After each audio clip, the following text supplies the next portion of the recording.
बिस्मिल्लाहिर्रहमानिर्रहीम। अस्सलाम वालेकुम। कैसे हैं आप सब? सबसे पहले तो आप सबको ईद की बहुत बहुत मुबारक हो। अल्लाह पाक हम सब की कुर्बानियों को, इबादतों को कबूल फ़रमाए, आमीन। तो आज है जी ईद का पहला दिन। अब्दुर्राफ़ी उसके बाबा ईद की नमाज़ पढ़ के आ चुके हैं। ईद की नमाज़ हमारे यहाँ काफ़ी अर्ली हुई थी, 6:15 बजे ईद की नमाज़ थी और ये दोनों आ चुके हैं और मैं भी आ गई हूँ किचन में और मैं इन सब के लिए नाश्ता बना रही हूँ। मैंने बनाए हैं जी अचारी चने और साथ बहुत ही लज़ीज़, सॉफ्ट और क्रिस्पी पूरियाँ। तो इसकी रेसिपी इंशाल्लाह मैं 1-2 दिन में आपके साथ जल्द ही शेयर करूँगी।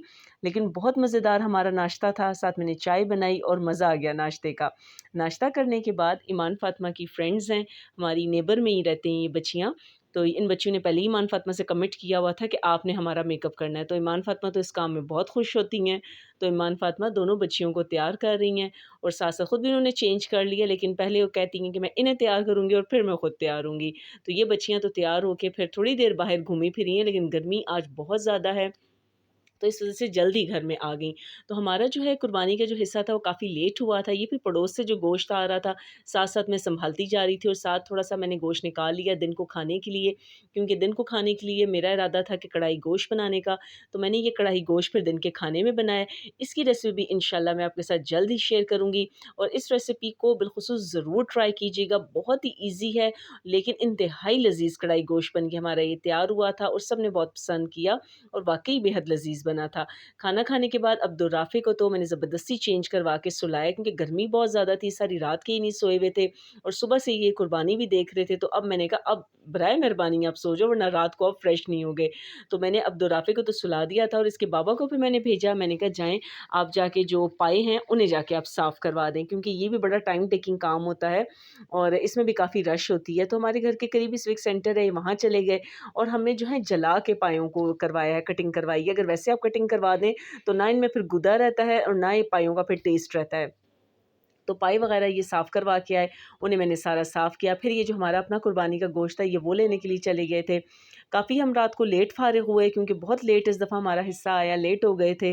तो रात को फिर ये था हमारा खाना ससुराल होता है, हम रात को वहाँ चले गए। तो यहाँ पर जी बन रहे हैं चपली कबाब। तो मैंने कहा चलें उसकी रेसिपी मैं आपके साथ शेयर करती हूँ। तकरीबन 2 किलो ये कीमा था, उसके अंदर नमक, काली मिर्च, अजवाइन, पिसा गरम मसाला, कुटी हुई लाल मिर्च और पिसी हुई लाल मिर्च है, पिसा हुआ जो है ये ज़ीरा है और साथ ही अनारदाना है। अनारदाना भी मोटा-मोटा कूटा हुआ है, सॉरी ज़ीरा नहीं है, ये काली मिर्च थी और साथ-साथ अनारदाना जो है इसको भी मोटा-मोटा कूट लिया है। ये इसके अंदर सारे मसाले थे। मसाले आप अपने टेस्ट के अकॉर्डिंग भी डाल सकते हैं, जितना आपको पसंद हो, जितना आपका कीमा हो। और ये जो है तकरीबन 2-2 टेबल स्पून जितना ज़ीरा और साबुत धनिया था, जिसे तवे पे रोस्ट कर लिया था और फिर हमने कूट लिया था। अब इसमें बारी है जी प्याज़ डालने की। तकरीबन 3 से 4 ये बड़े साइज़ के प्याज़ थे, उन्हें चॉप कर लिया और साथ ही ये हरी प्याज़ है, इसे भी चॉप कर लिया था और ये बड़े साइज़ का एक टमाटर था, इसे इसके बीज निकाल के इसे भी चॉप करके आप इसमें डाल दें। आप चाहें तो इसमें फ्रेश लहसुन अदरक का पेस्ट भी डाल सकते हैं। अगर फ्रेश आप ना डालना चाहें तो मेरे पास पाउडर फॉर्म में था, तो हम लोगों ने फिर भाई ने यही डाल दिया और साथ ही इसकी बाइंडिंग के लिए मोस्ट इम्पोर्टेंट जो है हमारा इंग्रेडिएंट है वो है मकई का आटा। मकई का आटा ना हो तो आप इसमें बेसन भी शामिल कर सकते हैं, लेकिन बेसन डालने का असूल ये होता है कि हमेशा तवे पे उसे आप पहले भूनें, ताकि उसके अंदर जो खुमक सी होती है वो निकल जाए और फिर बेसन को आप इसमें डालिए।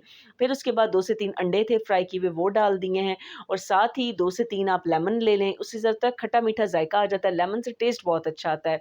तो लेमन को आप निचोड़ लीजिए और इसकी फिर अच्छे तरीके से आपने मिक्सिंग करनी, कम से कम 2 से 3 मिनट तक। जितनी अच्छी आप इसकी मिक्सिंग करेंगे, आपके कबाब टूटेंगे नहीं और बहुत लज़ीज़ बनेंगे।